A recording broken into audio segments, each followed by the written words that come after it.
Chers amis, que la paix et la grâce du Seigneur Jésus-Christ soient sur chacun de vous. Ma prière est que notre Dieu daigne disposer le cœur de chaque auditeur à l'écoute favorable de son message en accordant intelligence et discernement pour la compréhension des Écritures prophétiques. Voilà, soyez les bienvenus pour ce sujet si important concernant l'imminence du jour de Christ. Cette vidéo portera sur l'explication de la formidable prophétie de Daniel 8, où il est question d'une vision du prophète des 2300 jours qui ressemble à un compte à rebours pour la fin des temps, tel un mystère qui, à l'instar des 7 semaines de Daniel, ne devait être révélé que dans les derniers jours. Cela fait déjà quelque temps que j'avais une intuition pour cette prophétie de Daniel, mais c'est depuis avril que je me sens poussé par le Saint-Esprit pour chercher des éléments de preuve de ce qui m'avait été révélé sur cette prophétie en vue d'intégrer ces 2300 ans dans la chronologie des 6000 ans. Et ce sont les résultats donc de ces recherches intensives de plusieurs semaines que j'aimerais vous partager dans le but, je l'espère, de vous encourager et vous convaincre, si possible, de l'imminence de son retour. Rappelons-nous ce que le Seigneur a dit au sujet de son avènement. Ce qui arriva du temps de Noé arrivera de même à l'avènement du Fils de l'homme. Dans ma série de vidéos de mars de cette année, sur les doctrines de la fin des temps, j'ai traité le récit de Noé comme étant l'une des plus belles preuves du pré-tribulationnisme, en mettant en exergue le contexte pré-diluvien selon encore cette expression. Car dans les jours qui précédèrent le déluge, les hommes mangeaient et buvaient, se mariaient et mariaient leurs enfants, jusqu'au jour où Noé entra dans l'arche. Et ils ne se doutèrent de rien, jusqu'à ce que le déluge vint et les emporta tous. Il en sera de même à l'avènement du Fils de l'homme. Les versets 28 et 39 mettent fortement en évidence que la famille de Noé a été épargnée du jugement divin, non dans un contexte de tribulation, mais dans un contexte de vie, du quotidien, dans les jours qui précédèrent le déluge, marqué par l'indifférence et l'insouciance des plaisirs de la chair. Subséquemment à cet aspect pertinent du pré-tribulationniste, le récit de l'arche de Noé nous inspire, pour peu que nous soyons conscients des derniers temps, une extraordinaire comparaison pour nous préparer à l'imminence du retour du jour de Christ. Explication. Certains commentateurs prétendent que l'arche de Noé a été édifiée en 120 ans par les 8 personnes que comptait la famille de Noé. Il n'y a aucun fondement biblique pour prétendre de telles choses. Les Écritures nous renseignent que Noé avait 500 ans quand il engendra ses 3 fils et que le déluge a commencé en l'an 600 de Noé. Les fils de Noé devaient être dans la force de l'âge pour assister leur père dans cette grande entreprise, soit âgés environ entre 20 et 98 ans. Dans Genèse 11, par ailleurs, il nous est précisé que son fils aîné Sem avait 100 ans, 2 ans après le déluge. Même si la Bible ne nous donne pas plus de détails, on peut facilement prendre en compte certains paramètres évidents, à savoir premièrement que Dieu les a pourvus de dons à la hauteur de l'accomplissement de ses travaux. Deuxièmement, il disposait de l'assistance de tous les animaux de la forêt, comme certainement des éléphants pour tracter les troncs d'arbres pour le besoin de l'arche. On est loin d'imaginer la condition physique des hommes de ce temps, dont la longévité avoisinait les 1000 ans. Leurs déplacements et efforts physiques continuels dans un environnement exempt de toute pollution devaient avantager considérablement leur musculature et ainsi leur conférer une capacité exceptionnelle à l'endurance pour une efficacité optimale à l'accomplissement de toutes les tâches. Et enfin, si l'on prend en compte que Dieu a décrété d'en finir avec cette génération très méchante toujours plus portée vers le mal, il paraît plus évident que la construction de l'arche n'a pas mis aussi longtemps que l'on voudrait nous le faire croire. Gardez-vous de tout préjugé des hommes. Revenons donc à l'essentiel. Ce qui nous importe dans le récit de Noé, c'est ce que nous pouvons en retirer comme enseignement pour notre temps, car Jésus nous interpelle par cette affirmation. Ce qui arriva du temps de Noé arrivera de même à l'événement du Fils de l'homme. Le récit de Noé ne se limite pas à la preuve pré-tribulationnisme, mais de surcroît, il nous offre un formidable exemple pour nous enseigner l'imminence au vrai sens du terme. En effet, l'arche de Noé permettait à toute sa famille d'avoir une idée très précise sur le moment du déluge, car il leur suffisait de prendre en compte l'avancée de la construction de l'arche. Certes, il pouvait y avoir des impondérables par les diverses oppositions des moqueurs, mais Dieu veillait sur la famille de Noé, qui avait trouvé grâce devant lui. Toute autre considération mise à part, et l'imminence du jugement de Dieu pour Noé et sa famille devenait toujours plus une réalité au fur et à mesure que les jours s'écoulaient, car plus l'arche prenait forme, plus il devenait évident que le temps du jugement était imminent. Et aussitôt cette dernière terminée, le temps de passer à l'étape suivante des derniers préparatifs était venu. Si bien que l'on peut lire dans Genèse 7:4 les dernières recommandations de Dieu à l'égard de la famille de Noé, l'impératif de faire rentrer tous les animaux et les provisions en l'avertissant ainsi, car encore 7 jours et je ferai pleuvoir sur la terre 40 jours et 40 nuits, et j'exterminerai de la face de la terre tous les êtres que j'ai faits. Dieu avertit Noé et sa famille 7 jours avant le déluge.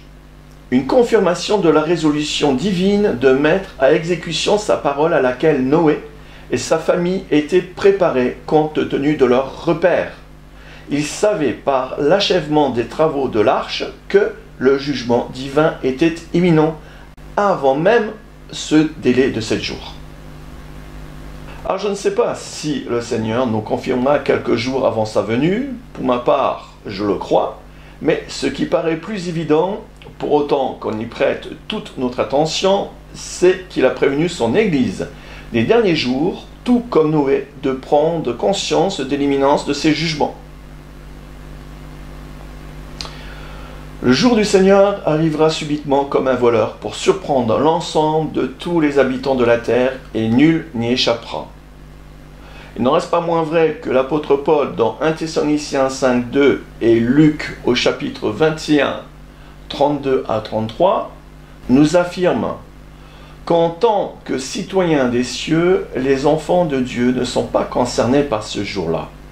Car, comme pour Noé, Dieu, dans sa bonté, a mis en place des moyens pour nous repérer sur le plan prophétique, de savoir que nous sommes dans l'imminence. Premièrement, les sentinelles de Dieu se sont évertuées à crier depuis 2015 pour réveiller les élus de la dernière génération en les sensibilisant sur les nombreux signes précurseurs de la venue imminente de l'époux. Deuxièmement, et bien plus encore, donc, les ministères prophétiques de la part du Seigneur ont permis de faire prendre conscience de l'imminence par un compte rendu et suivi de l'accomplissement des prophéties bibliques, comme à une lampe qui brille dans un lieu obscur jusqu'à ce que le jour de Christ vienne et que l'étoile du matin se lève dans nos cœurs. Pour ma part, c'est ce que je me suis évertué depuis 2015 par le ministère qui m'a été confié selon la grâce en vue de l'édification de la préparation de son Église. En vous exposant les différents repères que la Bible nous offre en cette fin des temps, nous permettant d'être assurés comme pour Noé que le jour du Seigneur est imminent, et par là même l'enlèvement qui le précédera. Je vous encourage donc à visionner ces 2 vidéos qui font l'objet d'un rappel de tous les repères prophétiques en m'évertuant au mieux de les resituer dans ce contexte difficile de la fin des temps et de notre attente de son retour imminent. Rien que dans le livre du prophète Daniel, il y a 3 grands repères prophétiques. qui nous sont révélés avec une notion relative à la fin des temps sous forme de compte à rebours aboutissant à l'un ou l'autre des deux aspects du retour de Christ. Premièrement, la prophétie de Daniel des 70 semaines subdivisée en 3 phases, aboutissant toutes à une manifestation du Messie dans celle des 7 semaines, qui est en cours et fin d'accomplissement. Cette prophétie étant de loin la plus importante pour l'Église, puisque son compte à rebours des 17 640 jours doit aboutir à l'enlèvement. Elle sera suivie de près d'environ un mois de la dernière semaine de Daniel, appelée 70 semaines de Daniel, qui totalise un autre compte à rebours de 2520 jours jusqu'à la fin de la tribulation. Cette prophétie incontournable des 70 semaines de Daniel est le repère type par excellence de la grâce de Dieu pour son Église, pour ceux qui l'attendent et qui croient en l'imminence au vrai sens du terme, sur lequel je vous ai souvent commenté et dont je ne manquerai pas de revenir dans la vidéo suivante. Deuxièmement, il est également prévu que je vous parle dans la prochaine vidéo des formidables révélations que Daniel a reçues concernant le compte à rebours des 3 périodes mentionnées dans Daniel 12, versets 11 à 12, des 1260 jours, 1290 jours et 1335 jours dans le contexte de la chronologie de la dernière semaine de Daniel avec des détails très significatifs. J'ai plusieurs révélations à vous faire part à ce sujet, donc dans la prochaine vidéo. Troisièmement, donc la troisième prophétie de Daniel qui ne manque pas d'intérêt nous instruit sur le plan historique, tout en nous projetant sur le plan prophétique de la fin des temps des nations et donc du retour de Christ sur terre. C'est la révélation de la prophétie de Daniel au chapitre 8 que je vous propose de commenter dans cette vidéo concernant les 2300 jours prophétiques qui, comme nous allons le voir, est en réalité un compte à rebours devant prendre fin au retour de Jésus lors de la bataille d'Armageddon. Autant la prophétie de Daniel concernant les 7 semaines de la deuxième phase des 70 semaines est restée longtemps un secret pour les croyants jusqu'à son récent décèlement pour la dernière génération, de même en est-il de la vision de Daniel des 2300 ans s'inscrivant clairement sur le plan prophétique des derniers jours, mais restant cachée aux yeux de tous jusqu'à ce jour. Cela est d'autant plus évident, car elle ne devait être révélée qu'à un temps fixé par Dieu, selon qu'il est écrit encore dans Daniel 12, 4. Daniel tient secrètes ses paroles et scelle le livre jusqu'au temps de la fin. Plusieurs alors le liront, et la connaissance augmentera. Je vous invite maintenant à lire avec moi cette formidable prophétie de Daniel et de vous la commenter selon ce qui m'a été donné de comprendre.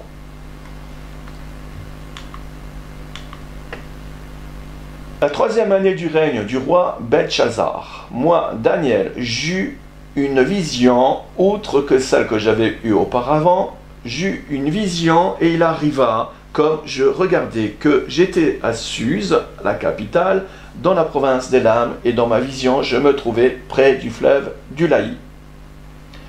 Belchazzar était le petit-fils de Nebuchadnezzar, connu encore par les historiens sous le nom de Nabuchodonosor II, fondateur du premier empire des temps des nations prophétisé par Daniel et les autres prophètes.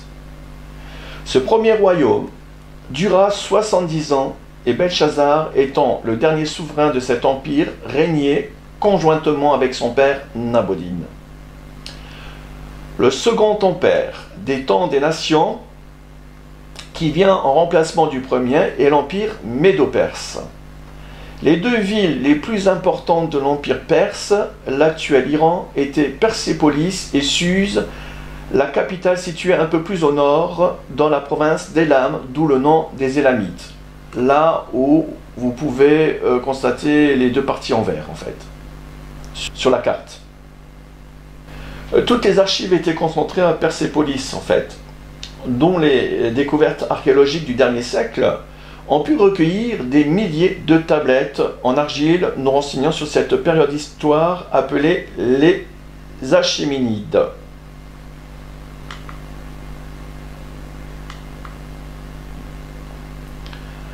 Je levai les yeux, verset 3. Je regardais et voici un bélier se tenait devant le fleuve, et il avait 2 cornes, et ces 2 cornes étaient hautes, mais l'une était plus haute que l'autre, et la plus haute s'éleva la dernière. Et je vis le bélier qui frappait de ses cornes vers l'Occident, vers le nord et vers le midi, et aucune bête ne pouvait subsister devant lui, et il n'y avait personne qui délivrât de sa puissance, mais il faisait tout ce qu'il voulait, et il devint grand. Ouais, pour info, j'ai pris la version, je crois, Martin. Les cornes symbolisent figurativement dans les Écritures des royaumes. Et le bélier, désigné donc par les 2 cornes, représente, comme le précise le verset 20, l'empire médo-perse. Les Mèdes ont fait alliance avec les Perses pour constituer le 2e empire des temps des nations prophétisées. La poitrine et les mains composées d'argent, de la statue de Nebuchadnezzar dans Daniel 2, 32. Verset 4 nous relate les conquêtes de Cyrus à Darius II, donc de la période des Achéménides, que nous verrons ultérieurement plus en détail sur la chronologie. Et comme je regardais attentivement, voici un bouc venait de l'Occident, parcourant toute la terre sans toucher le sol. Ce bouc avait une corne considérable entre les yeux. Il vint jusqu'au bélier qui avait les 2 cornes et que j'avais vu se tenant devant le fleuve, et courut contre lui dans la fureur de sa force. Et je le vis atteindre le bélier, et s'irritant contre lui, il le heurta et brisa ses 2 cornes. Et le bélier n'avait pas la force de lui résister. Et il le jeta à terre et le foula aux pieds. Il n'y eut personne qui délivra le bélier de sa puissance. Les versets 5 à 7 nous décrivent en fait l'ascension d'Alexandre le Grand, du 3e empire, dans la continuité historique des temps des nations symbolisées ici par le bouc et confirmée par le verset 20, que nous allons d'ailleurs lire. Voilà. Le bélier que tu as vu, qui avait 2 cornes, ce sont les rois des Mèdes et des Perses. La Bible dit bien, les versets le stipulent bien, donc il n'y a pas d'ambiguïté à ce sujet. Et le bouc velu, c'est le roi de Javan, et la grande corne entre ses yeux, c'est le premier roi, donc Alexandre le Grand. Et le bouc grandit extrêmement, mais quand il fut puissant, sa grande corne se brisa, et à sa place, il en surgit 4 considérables, vers les 4 vents des cieux. Alexandre est symbolisé par le bouc dans ce verset 8 et le léopard en Daniel 6.6, allusion à son ascension rapide. La 3e bête que Daniel a vue en vision dans Daniel 6 qui portait sur son dos les 4 ailes. Après un règne relativement court de 12 ans, il mourut et son immense empire fut partagé entre ses 4 principaux généraux, comme les 4 ailes qui sont sur le léopard, qu'il a vu donc dans la vision en Daniel 6. Ces 4 généraux sont les suivants, c'est Cassandre sur la Macédoine, Lysimaque sur la Thrace et l'Asie mineure, Ptolémée Ier et ses successeurs régnèrent sur l'Égypte. Quant au dernier, Séleucus et ses descendants gouvernèrent sur le reste du Moyen-Orient, en Syrie, et dont les principaux adversaires seront les Arsacides de Parthe. Voilà, les rois Arsas. C'est très important, nous y reviendrons. Et c'est de cette période d'histoire de l'ère des Séleucides, donc de la 4e partie du royaume de Javan, dont il est question dans Daniel 8 jusqu'au verset 13 et dans Daniel 11 verset 1 à 35. Car c'est un descendant de ce royaume que sortira la petite corne mentionnée des versets 9 à 14 ce terrible Antiochus IV Épiphane, considéré comme le dévastateur d'Israël et de Jérusalem, et de son temple en l'an 3700 d'Adam. Lisons-le pour commencer. Verset 9 donc à 12 pour commencer. Et de l'une d'elles surgit une petite corne qui s'agrandit beaucoup vers le midi et vers l'Orient et vers le pays de gloire. Et elle grandit jusqu'à l'armée des cieux et elle fit tomber à terre une partie de l'armée des étoiles et les foula aux pieds. Elle-même jusqu'au chef de l'armée lui enleva le sacrifice continuel et abattit la demeure de son sanctuaire. Et l'armée fut livrée avec le sacrifice continuel à cause du péché, et la corne jeta la vérité par terre, et elle agit et prospéra. À remarquer, la petite corne du verset 9 n'est pas à confondre avec celle mentionnée dans Daniel 7 qui sortit des 10 cornes ou 10 royaumes de la fin des temps représentés par la bête d'Apocalypse 13 qui arrachera 3 cornes parmi les 10 cornes. La petite corne de Daniel 8 est, comme nous l'avons précédemment évoqué, le roi issu de l'empire grec, troisième empire des temps des nations, prophétisé qui a été démembré après la mort d'Alexandre, en 4 parties, dont celui de l'empire séleucide, d'où est sorti cet Antiochus IV Épiphane, le dévastateur des Juifs de cette période. Ces terribles méfaits sont relatés par plusieurs historiens de l'époque, dont Julius Fabius. Voici donc un de ces extraits. Antiochus ne se contenta pas d'avoir pris la ville contre toute espérance, pillé et massacré à plaisir, entraîné par la violence de ses passions, par le souvenir des souffrances qu'il avait endurées pendant le siège. Il contraignit les Juifs, au mépris de leur loi nationale, à laisser leurs enfants incirconcis et à sacrifier des porcs sur l'autel. C'était l'abomination de cet homme impudent de ce temps-là. Dans un autre extrait, il précise le temps de cette annexion, une persécution qui durera 3 ans et demi. C'est important, nous le comprendrons un peu plus loin. C'est ainsi que je raconterai brièvement comment Antiochus, surnommé Épiphane, après s'être emparé de Jérusalem par la force, occupa la ville 3 ans et demi, jusqu'à ce qu'il fût chassé du pays par les fils d'Asmonée. Cet épisode historique est une pierre d'achoppement en fait pour les Juifs, un piège pour les Juifs d'aujourd'hui, car ils croient que la prophétie de la dernière semaine de Daniel a été accomplie au temps d'Antiochus Épiphane, à cause de l'abomination qui a duré exactement 3 ans et demi, soit le même temps prophétisé que dans Daniel 9, 27, qui concerne en réalité l'abomination qui sera commise par l'Antichrist dans le 3e temple à la fin des temps. Chose qu'ils ignorent, puisqu'ils n'ont pas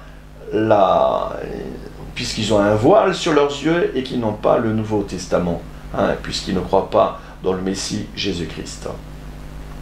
Jusqu'au jour où ce voile leur sera enlevé. La vision de Daniel 8 est composée de 2 périodes d'histoire importantes ayant un lien pour l'accomplissement de cette prophétie. La première étant une période relative à Israël sans prophète qui précède la première venue du Messie, qui, sur le plan historique, s'est parfaitement et entièrement accomplie jusqu'à l'abomination commise par Antiochus Épiphane, type de l'Antichrist. Cette première période est détaillée parce qu'elle constitue la première étape de cette formidable prophétie des 2300 jours, tandis que la deuxième période relatée que nous allons voir dans la suite de notre lecture est toujours en rapport avec le peuple juif, sauf qu'elle précède de près cette fois-ci la seconde venue du Messie. Je dirais même plus, cette prophétie nous projette sur le plan prophétique jusqu'aux événements marquant le prélude du retour de Christ. Verset 13. « Et j'entendis parler un saint, et un autre saint dit à celui qui parlait, « Jusqu'à quand durera la vision du sacrifice perpétuel et du péché qui cause la désolation, qui livre le sanctuaire et l'armée pour être foulés aux pieds ? Il me dit, jusqu'à 2300 soirs et matins. Puis le sanctuaire sera purifié. Jusqu'au verset 12, Daniel a traité les prophéties qui se sont remarquablement réalisées dans leur précision sur le plan historique du règne, du caractère et des antécédents de Antiochus IV Épiphane, le roi syrien de la période des Séleucides qui persécuta donc les Juifs 240 ans après le retour des Juifs de l'exil de Babylone. Et dans les versets 13 à 14, il est donc question de ce roi impudent qui, en commettant cette abomination, va marquer le début de cette désolation dès 2300 soirs et matins, jusqu'au temps marqué pour la purification du sanctuaire. Tous les théologiens, y compris le docteur Scofield, ont pris pour acquis ce fait historique pour affirmer que les 2300 jours pour la purification du sanctuaire ont été accomplis du temps d'Antiochus Épiphane. Or, il n'en est absolument rien, car les nombreuses archives historiques à ce sujet prouvent que la purification du deuxième temple de cette abomination a duré 3 ans et demi, tel que nous l'avons lu avant par Julius Flavius, jusqu'à la mort d'Épiphane, soit 1260 jours et non 2300 jours, comme le précise la vision de Daniel. Que cela signifie-t-il? Eh bien, tout simplement, cela tend à prouver que la prophétie n'a pas été entièrement accomplie.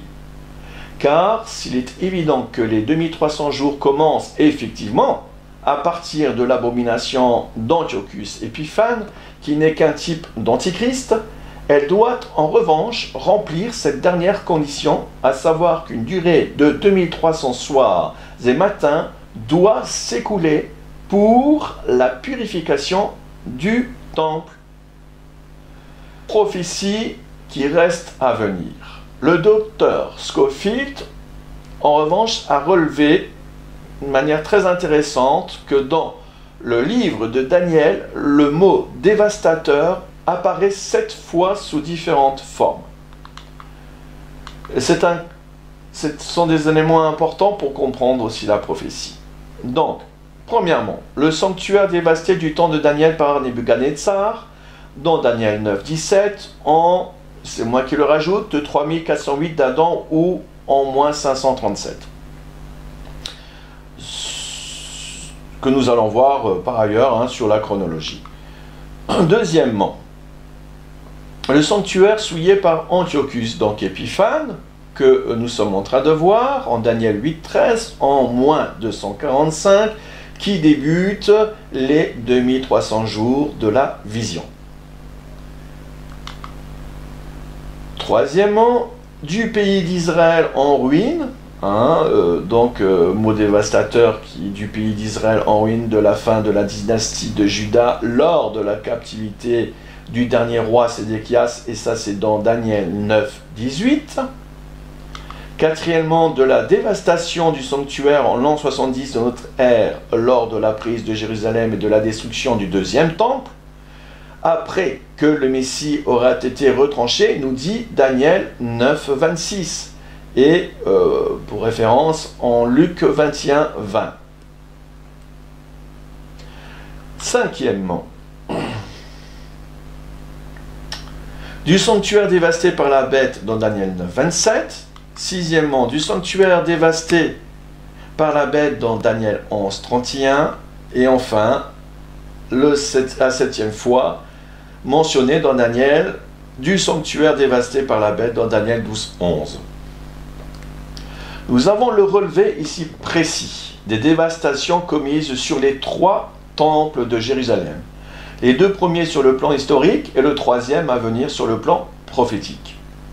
Si la prophétie de Daniel 8 commise par Antiochus Épiphane marque le début de la prophétie, reste à savoir laquelle de ces dévastations aboutit au compte à rebours des 2300 jours, puisque n'a pas d'autre dans la Bible. La réponse est dans la suite de Daniel 8. et est confirmé par ailleurs dans d'autres passages de la Bible. Lisons-le. Pendant que moi, Daniel, je regardais la vision et que je cherchais à la comprendre, voici, quelqu'un qui avait l'apparence d'un homme se tint devant moi. Et j'entendis la voix d'un homme au milieu du fleuve Ulali, et cria et dit, Gabriel, explique-lui la vision. Et il vint près de lui où je me tenais, et à sa venue, je fus épouvanté et je tombai sur ma face. Il me dit, comprends, fils de l'homme, la vision est pour le temps de la fin. Premier indice, c'est un temps qui concerne la fin des temps. Cette expression semble désigner une portée prophétique des derniers jours en rapport avec le retour de Christ, puisque sur le plan historique, Antiochus Épiphane n'était pas la fin des temps de l'ère des Séleucides qui durera encore plus d'un siècle après son règne. De plus, comme nous l'avons vu, la purification du deuxième temple, après son abomination, a duré 1260 jours et non les 2300 jours de la prophétie. Comme il me parlait, je m'assoupis la face contre terre, mais il me toucha et me fit tenir debout à la place où j'étais. Et il dit, voici, je vais t'apprendre ce qui arrivera au terme de la colère, car il y a un temps marqué pour la fin. Donc, deuxième indice, le temps de la fin dont il est question pour l'accomplissement de la prophétie des 2300 jours arrivera au terme de la colère de Dieu. De nombreux textes prophétiques nous relatent les différentes phases de la colère de Dieu dans le jour de l'Éternel en cette fin des temps. Rappelez-vous, je vous en ai souvent parlé. L'expression au terme de la colère désigne ici le dernier acte de la colère de Dieu comme l'événement qui précède le retour de Christ sur terre, à savoir l'événement de la bataille d'Armageddon, décrite notamment dans Ésaïe 63 et Apocalypse 19, que je vous propose de lire parce que c'est important. Il faut assimiler les textes prophétiques et donc les lire. J'ai été seul à fouler au pressoir, Ésaïe 63, et nul homme d'entre les peuples n'était avec moi. Et je les ai foulés dans ma colère, je les ai écrasés dans ma fureur.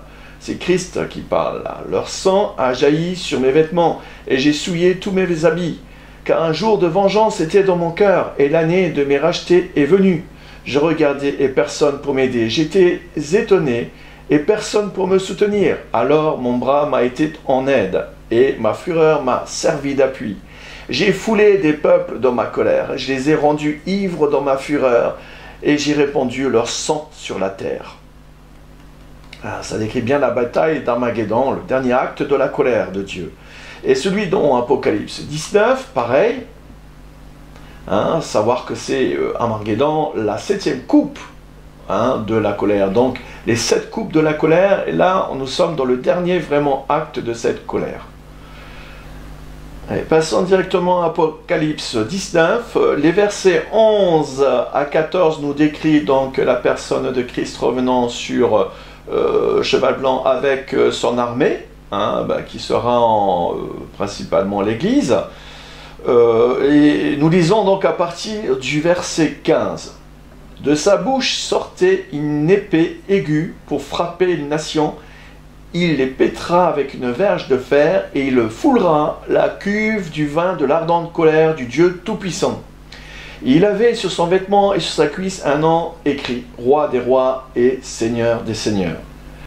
Et je vis un ange qui se tenait dans le soleil et il cria d'une voix forte, disant à tous les oiseaux qui volaient par le milieu du ciel « Venez et rassemblez-vous pour le grand festin de Dieu, afin de manger la chair des rois, la chair des chefs militaires, la chair des puissants, la chair des chevaux et de ceux qui les montent, la chair de tous, libres et esclaves, petits et grands.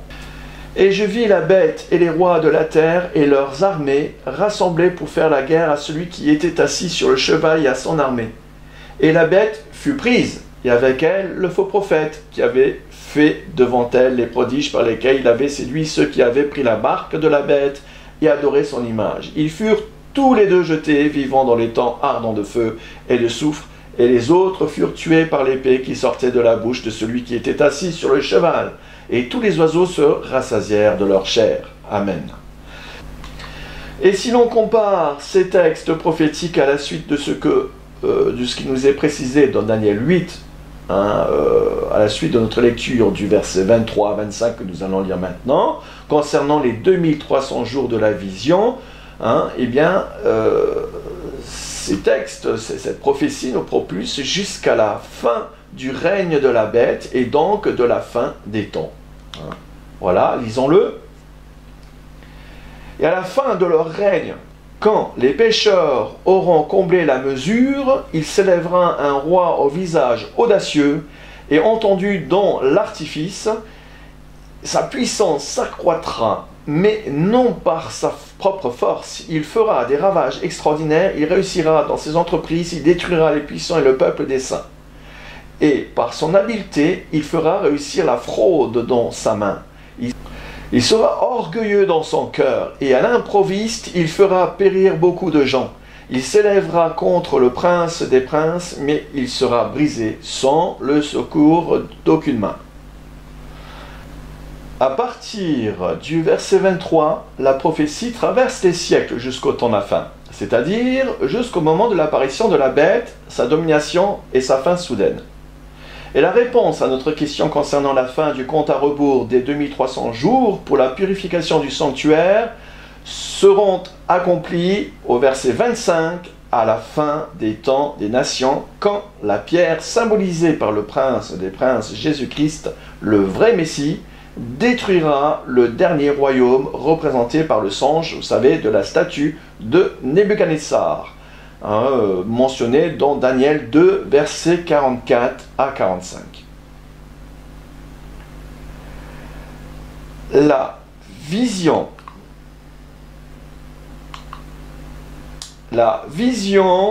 des soirs et des matins qui a été dite est véritable, mais toi, scelle la vision, car elle se rapporte à un temps éloigné. Et pour finir, le verset 26 confirme bien que la vision des soirs et des matins sera accomplie sur le plan prophétique par la fin du règne de l'Antichrist, des versets donc 23 à 25, en rappel du lien sur le plan historique du verset 14 concernant le démarrage du compte à rebours des 2300 jours. La première étape étant accomplie sur le plan historique lors de l'abomination d'Antiochus Épiphane qui démarre le compte à rebours des 2300 jours prophétiques qui doivent aboutir à la fin des temps des nations par l'anéantissement du dernier royaume et de la bête. Alors, en complément de cette interprétation, voici d'autres arguments. La 7e mention de Daniel sur le dévastateur est bien celle qui est en lien avec la prophétie des 2300 jours. En effet, dans Daniel 12, 11, il est question du même sacrifice perpétuel que dans Daniel 8. Sauf que dans le premier cas, il est commis par Antiochus Épiphane en tant que type d'antichrist, alors que dans le deuxième cas, il sera commis par la bête elle-même comme étant l'antichrist et le dernier dévastateur. Daniel 12, 8, « J'entendis, mais je ne compris pas. Et je dis, mon Seigneur, quelle sera l'issue de ces choses? Il répondit, va Daniel, car ces paroles seront tenues secrètes et scellées jusqu'au temps de la fin. Plusieurs seront purifiés, blanchis et épurés, les méchants feront le mal et aucun des méchants ne comprendra, mais ceux qui auront de l'intelligence comprendront. Depuis le temps, c'est-à-dire que cette prophétie en question, elle est bien, et elle sera comprise par ceux qui doivent la comprendre. Or, si nous sommes maintenant dans les derniers jours, dans les derniers instants, eh bien, c'est à nous que cette prophétie nous est donnée de comprendre. Depuis le temps où cessera le sacrifice perpétuel, verset 11, depuis le temps donc où cessera le sacrifice perpétuel et où sera dressée l'abomination du dévastateur, il y aura 1290 jours. Heureux celui qui attendra et qui arrivera jusqu'à 1335 jours. Lorsque la bête fera cesser le sacrifice perpétuel, c'est-à-dire au milieu des 7 ans de la tribulation, il ne restera plus que 1290 jours jusqu'à la fin pour la purification du sanctuaire, c'est-à-dire au moment de la venue du Messie. Le quatrième temple, très différent donc des trois précédents, sera même édifié pour débuter la nouvelle ère du millénium à ce moment-là.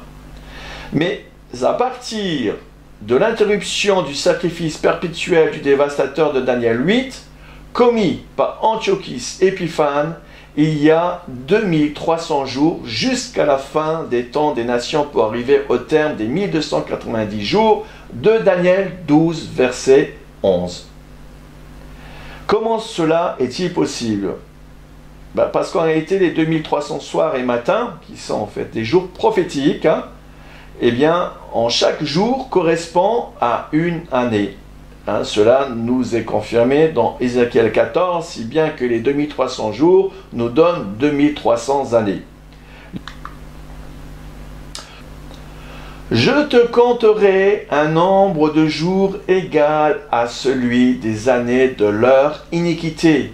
390 jours, donc pour 390 ans, et on le retrouve sur la chronologie. Voilà. Donc, les prophéties dont l'accomplissement se rapporte à la fin des temps peuvent comporter une nation de temps précise avec plusieurs étapes jusqu'à leur réalisation complète. C'est le cas des prophéties avec celle de Daniel qui inclut un sablier du temps pour estimer sur l'échelle du temps prophétique ce qui reste à écouler. Comme c'est le cas avec les 70 semaines qui sont des semaines d'année. Et dans Daniel 8, les 2300 jours correspondent à des années prophétiques, comme expliqué dans ce passage d'Ézéchiel. Comment en être sûr? Le contexte historique introduit en fait le prophétique des temps de la fin. D'autant plus que les 2300 jours ne se retrouvent nulle part dans le passé historique des différentes dévastations de Jérusalem et des deux premiers temples, comme étant accomplis. Puisque, je vous le rappelle, au temps d'Antiochus, il y a eu cette abomination, mais la purification a été faite au bout de 1260 jours, c'est-à-dire 3 ans et demi, et non pas 2300 jours. Je vous propose maintenant de vous démontrer ce que donnent les 2300 ans concrètement sur la chronologie des 6000 ans, qui, comme vous le constaterez, atteste ainsi la véracité de cette prophétie et de son interprétation.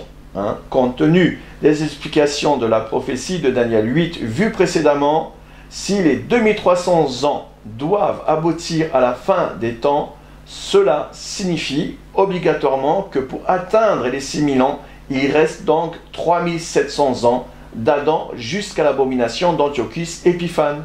Et c'est exactement le cas qu'on va maintenant regarder sur la chronologie. Voilà, je vous ai mis ici la chronologie, une partie de la chronologie où j'ai concentré la partie qui nous intéresse des 3000, à partir des 3700 ans, mais même un peu avant, c'est-à-dire du règne d'Artaxerxès. Vous savez qu'à partir de la 20e année d'Artaxerxès, il y a le premier compte à rebours des 434 ans qui est arrivé ici à terme jusqu'à la crucifixion. Ça c'est pour la prophétie de Daniel de la première phase. La seconde phase, la deuxième phase se retrouve ici, concerne donc les 7 semaines qui sont en cours d'accomplissement et fin même d'accomplissement, puisque la prophétie en principe, et j'en reviendrai dans la vidéo prochaine, normalement a dû commencer le compte à rebours des 17 640 jours qui représentent 7 semaines exactement, les 7 semaines d'année. Et donc les 17 640 jours ont dû commencer dans le premier trimestre à peu près en 1971. Nous n'avons pas le jour exact, mais des indications qui nous fait penser que le décret de la reconstruction de Jérusalem après sa dévastation a commencé en fait en 1971, soit 4 ans ou 3 ans et demi, un peu plus après la guerre des 6 jours, et jusqu'en en principe 2019. Donc, et là, au terme desquels, la prophétie dit jusqu'au Messie. Et ça doit en principe concerner l'enlèvement. Donc ensuite la troisième phase, eh bien, un autre compte à rebours concernant donc les 2520 jours qui concernent les 7 ans, hein, les 7 ans de la tribulation. Nous avons également le compte à rebours des 70 ans, qui n'en est pas vraiment un, mais où la prophétie nous parle voilà, de la génération, du figuier prophétique. Donc là en principe, et j'en suis presque persuadé que normalement ça commence pas en 1948 comme nous l'avions pensé, mais en 1950 à partir de la loi du retour des Juifs en terre d'Israël, je vous en avais parlé, et jusqu'en donc encore une fois 2019 qui concerne la deuxième phase. Et pour donc revenir à nos 2300 ans, eh bien, il commence à partir de 3700, hein, de l'année d'Adam. Et comme, pourquoi? Ben parce que nous savons que les 2300 ans doivent aboutir jusqu'à la fin. Donc si on remonte de la chronologie de 6000 ans, eh bien on arrive aux 3700 ans. Et donc ben, ça fait 3700 ans jusqu'à partir d'Adam jusqu'à eh bien l'abomination donc d'Antiochus IV Épiphane. Et là, la difficulté n'est pas ici. Elle a été pour les moins 244,5. En fait, c'est là que je vais maintenant prendre un petit peu de temps pour vous expliquer, et la raison pour laquelle je n'ai pas tenu compte de cette prophétie jusqu'à maintenant, c'est que les historiens, eux, eh bien, considèrent, enfin, dans leur chronologie, la chronologie universelle, qui est reconnue par tous les historiens, enfin, par ceux qui l'ont décrété, on va plutôt dire ça, hein, eh bien, Épiphane, lui, a commis cette abomination en moins 167. Alors, eh ben forcément, si vous faites le calcul, ça fait 78 ans. Alors, et c'est de cela maintenant que je vais vous parler en détail, et pourquoi j'en suis venu à 245 ans, eh bien, en faisant des recherches intensives et qui a confirmé ce que mon intuition m'avait donné au départ. Voilà. Je vous avais expliqué déjà la première erreur, hein, qui consistait ici, et pour cause, les deux prophéties les plus importantes de la Bible avec le compte à rebours, hein, ça concerne justement les 70 semaines de Daniel,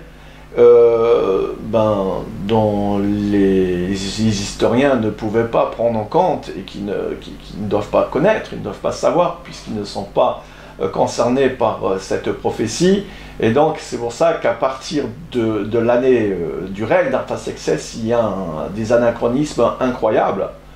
On arrive ici à 445 par exemple, à la place de 400 par rapport à la chronologie biblique.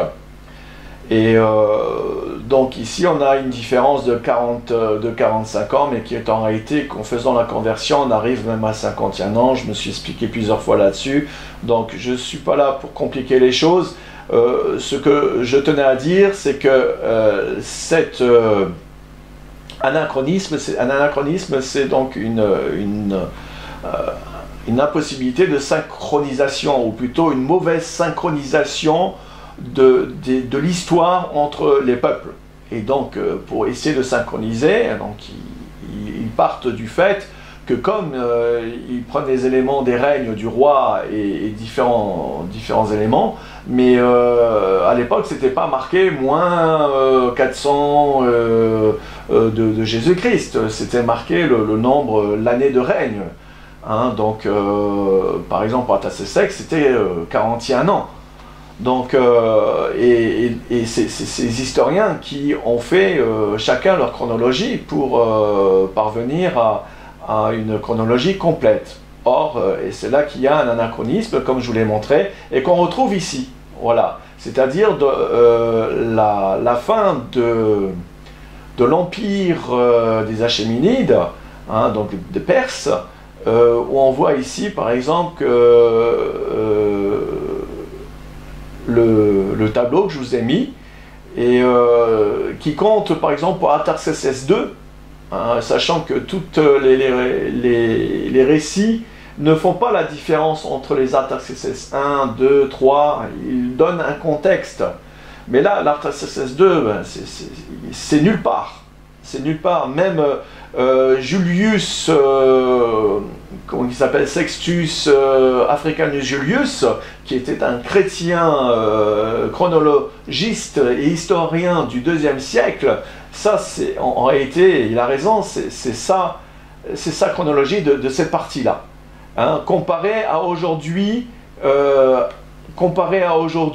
où les chronologistes mettent 46 ans pour Artaxerxès II qui n'existe même pas. En fait, c'était pour compenser ce manque, cet anachronisme ici, pour revenir à une synchronisation. Donc comme ils ne savent pas comment faire, eh bien ils rajoutent ici un roi qui n'existe même pas, ils ont mis 46 ans, et là j'arrive avec ma chronologie pratiquement au même niveau qu'eux. Et après, une fois de plus, ils recommencent ici avec une erreur, en donnant pour Artaxerxès Ocus, Artaxerxès III, alors qu'en réalité c'est le 2, mais bon, et ils mettent ici 20 ans à la place de 4 ans. Hein, Julius, c'est effectivement, de par les récits qu'il y a Eusèbe aussi, notre écrivain, qui lui aussi donne pareil. Hein. Là, on a donc une différence entre 31 ans et 95 ans. Donc, ils ont rajouté ici 64 ans d'histoire dont on ne sait pas où ils sont allés les chercher. Alors, il faut savoir que les récits historiques des écrivains de l'époque sont très abondants jusqu'à Darius II. Et il y a, pour ainsi dire, ben, là, on n'a rien du tout. Et ensuite, il y a peu d'écrits sur le reste, ici. Juste, et ça reprend avec la mort du règne d'Alexandre le Grand, et qui commence, pour ainsi dire, juste avant Darius III. Et donc, là, on sait où on en est. Et je vous ai ensuite préparé une explication pour les anachronismes que j'ai trouvés de leur part, hein, des historiens. Voilà. On a toute cette partie-là jusqu'à 245 qui est complètement fausse, parce qu'on a ce qu'on appelle ici les différentes, après Alexandre, donc comme je vous ai expliqué, cet empire a été divisé en 4 parties, dont celle de la partie des Séleucides qui nous intéresse, mais qui est pris en défaut parce qu'il y a des documents sur les 3 premiers rois, et il y a pareil, très peu de documents entre là où ils commencent à faire des erreurs, c'est-à-dire Antiochus III jusqu'à Antiochus Épiphane. Donc là, moi je vous ai mis la chronologie universelle. Hein, donc on arrive, grâce aux documents et récits historiques, dans les 3 premiers rois, avec seulement 5 ans de décalage. Et moi, les décalages, je les connais parce que j'ai fait une recherche parallèle des autres empires, dont justement les empires de l'empire de Parthe, des Arsacides, hein, où il y a les rois Arsazas, qui s'appelaient tous Arsazas, mais avec des noms qui se complétaient, comme Arsazas Ier, hein, c'était, voilà, et l'écrivain connu Moïse de Cohen, qui est maintenant pris beaucoup plus au sérieux qu'il l'a été jusqu'à maintenant, du fait que ces découvertes, les découvertes d'archéologie qui fondent sur ses écrits, sont, voilà, sur les sites géographiques et historiques, eh bien, ils retrouvent exactement les endroits dont parle cet écrivain et qui commence à être pris au sérieux. Et là, il dit que l'Empire arsacide a commencé 60 ans après la mort, donc, de Alexandre Ier. Donc là, on a une période qui est sûre. Et le premier roi, le premier souverain, Arsazas Ier, a régné 31 ans. Le deuxième a régné 26 ans. Et le troisième, et c'est important parce qu'on a une histoire qui coïncide avec l'empire des Séleucides, dont notamment Antiochus VIe qui meurt parce qu'il a été au secours de l'un de ses frères 11 ans après, qui s'est fait décimer par ce roi-là, Arsaces. Et donc tout cela est détaillé en clair par Moïse de Corène, et donc on arrive à une chronologie tout à fait synchro. Et là on voit bien qu'il y a un anachronisme, parce que quand on prend Moïse de Corène, voilà, on arrive ici à l'abomination d'Antiochus Épiphane, voilà, à 95 ans, hein, depuis la mort d'Alexandre, alors que la chronologie universelle, par les historiens d'aujourd'hui, donc, eh bien, ils comptent 143,5. C'est pourquoi on arrive à une différence considérable, hein, alors qu'on devrait arriver à moins 245 de l'année moins 245 avant Jésus-Christ, donc, et ici à moins 167, que eux, ils ont pris en considération par leur compréhension et par la synchronisation donc, de l'histoire. Voilà, il y a une différence considérable, et moi je le savais, seulement je n'avais pas eu le temps jusqu'à maintenant de travailler sur cette partie de la chronologie, où d'ailleurs je me suis arrêté là jusqu'à un niveau, puisque la partie qui m'intéressait c'était jusqu'à l'année 245, et j'ai continué un peu, mais je ne suis pas allé jusqu'au bout, jusqu'à la naissance, parce que par faute de temps, et que si le Seigneur ne revient pas encore d'ici ce mois de juin, eh bien je continuerai pour démontrer cela.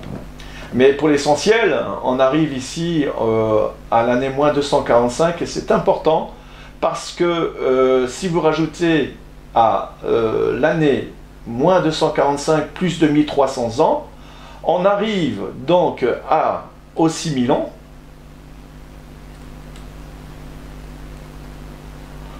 Et on arrive à l'année 2000, ici, en partant de moins 245, plus 2300 ans, ça fait 2055,5 années prophétiques, années bibliques de 360 jours, que si l'on les convertit en années juliennes, eh bien, on arrive à exactement l'année 2025-2026, en fait, c'est 2026 du mois de Nissan. Hein, et puis, mais là, il y a encore certaines considérations à prendre en compte que je vais, pour la prochaine vidéo, vous expliquer, parce que c'est très important, et en principe, on devrait arriver à un repère, à une confirmation de plusieurs repères que le Seigneur veut nous donner par cette chronologie. Alors, conclusion, chers amis, voilà, hein, la formidable prophétie de Daniel 8, concernant le compte à rebours des 2300 ans, ne pouvait être révélée et vérifiée que sur la base d'une chronologie appliquée des 6000 ans. Il appartient donc à chacun de prendre le temps nécessaire et toute la mesure pour se convaincre si cette chronologie qui m'a été donnée de réaliser est inspirée ou non. Pour ma part, je sais l'appel que j'ai reçu, le temps et le sérieux que j'y ai consacré, et confesse que sans révélation et l'aide précieuse du Saint-Esprit, je ne serais jamais parvenu à ces conclusions. Cette chronologie a demandé beaucoup de temps et d'investissement de ma part, et un réajustement nécessaire au fur et à mesure des recherches et de l'inspiration progressive au bon rythme du Saint-Esprit. En raison de la complexité des nombreux calculs et de l'évolution du calendrier julien, la marge d'erreur humaine peut être estimée de 1 à 2 ans sur les 6000 ans, ce qui est proportionnellement dérisoire. D'un autre côté, les nombreux moyens de vérification qui synchronisent parfaitement tous les événements historiques datés entre eux et sur l'ensemble de la chronologie diminuent grandement les risques d'erreur et d'approximation. De plus, toutes les prophéties comportant un compte à rebours s'intègrent et confirme avec une incroyable précision ces 6000 ans d'histoire qui, je le rappelle, doit précéder les 1000 ans du royaume de Dieu sur terre par la venue du Messie et marquer ainsi la fin des temps des nations. Pour finir, je me suis appliqué à vous démontrer autant que possible que cette prophétie de Daniel 8, révélée à ce jour par la grâce de Dieu, est un formidable repère pour nous qui sommes dans l'expectative de son retour. Elle nous permet de nous situer sur l'horloge prophétique de la fin des temps à l'année près, telle que la famille de Noé a pu l'être en 100 ans. Je m'efforcerai dans les prochains jours, si Dieu le veut, de vous apporter d'autres moyens de repère qui vont exactement dans le même sens, confirmant de fortes possibilités que l'enlèvement devrait avoir lieu en juin de cette année, voire en juillet. Mais en principe et en termes de probabilité, entre, je dirais, le 17 et 25 juin de cette année. Je l'espère. Dernière chose, je compte beaucoup sur vos prières pour mon ministère et ma famille, mes 2 enfants. Et pour ceux qui veulent continuer à soutenir financièrement ce ministère à plein temps, comme vous pouvez le constater, je consacre beaucoup de temps dans des recherches. C'est vraiment un ministère à plein temps. Je travaille du matin jusqu'au soir, des fois très tard. Et bien, vous pouvez, si vous le voulez, m'adresser vos dons aux adresses suivantes, aux adresses mail qui s'affichent sur l'écran. Voilà, que Dieu vous garde pour ce glorieux jour de Christ et vous bénisse tous. Maranatha.